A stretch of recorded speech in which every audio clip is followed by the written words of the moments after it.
When I first started trying to learn marketing for my robotics team in 2020, I had no idea what I was doing. I basically just did whatever I saw other teams doing. But here's what's crazy. I was making some really simple mistakes that pretty much every team makes when they start out. And my guess is you're probably making the same mistakes that I did. So today I'm going to share the 5 biggest mistakes that I made when I started doing marketing in First Robotics. By sharing my journey with you, I'm hoping I can help you avoid making these same mistakes. These could be holding your team back from getting better sponsorships, more recruitment, and ultimately growth for your program. Mistake number 1, treating marketing as just social media. I thought that marketing only meant posting pictures on Instagram or Facebook, but I was completely wrong. And I actually learned this from a local fitness coach. Shout out to Erica Hazy. She invited me to a small marketing session she was hosting one weekend at a nutrition shop. She taught me that marketing is more than just social posts. It includes branding,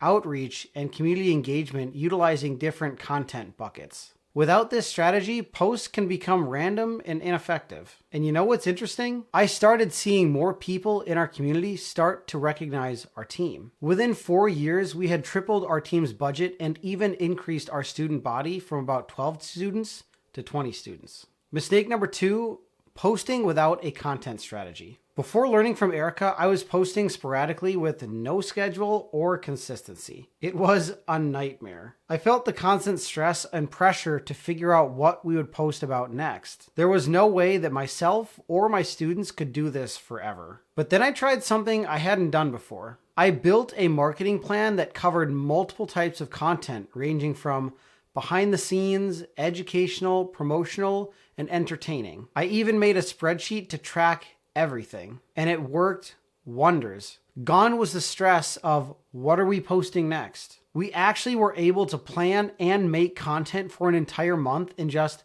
one weekend. It was amazing. Mistake number 3, ignoring branding and visual consistency. This next mistake was something I did for a really long time, even in my own video marketing business. And at first, it wasn't a big deal. But then someone in our community made a comment that completely opened my eyes. I was talking about a robotics event we had coming up, and the person said, "Oh, I saw that on Facebook, but I didn't realize it was for your robotics team." I was totally shocked. I was too busy trying to make the next social post. I didn't take the time to make things look consistent. People didn't recognize our posts when they saw them online, and so they didn't stop scrolling. It doesn't matter what the post says if no one ever reads it. So I made a brand board with our logo, hex codes for the team's colors, and fonts that we would use for headers, subtitles, etc. This helped make our team's marketing look professional and consistent. And you know what else happened? It made it easier for students on my marketing team to make content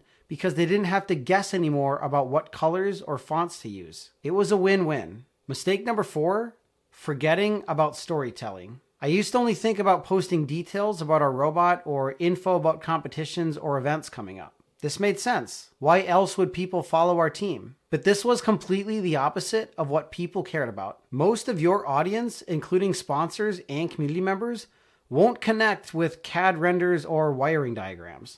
They connect with people and stories. You want to showcase your students, mentors, and impact stories. Things like, meet Ryan, our marketing lead who helps us share our story online. Mistake number 5, not leveraging community and sponsor engagement. Almost every school activity has done this before, and I'm sad to say that I did the exact same thing when I started coaching robotics. We would reach out to sponsors when we needed more funding and support, but rarely interact with them outside of those times. It was a huge mistake because our sponsors wanted long-term partnerships and community involvement. By neglecting those relationships, it cost us future funding. So we started writing and sending thank you cards. We would post about our sponsors on our social media and tag them on multiple occasions. We attended community events where we would share how our sponsor support was making an impact on our team. This not only helped us foster better relationships with our sponsors, but it also helped us get more sponsors because they saw the value that partnering with our team brought them. So with these marketing mistakes now on your radar,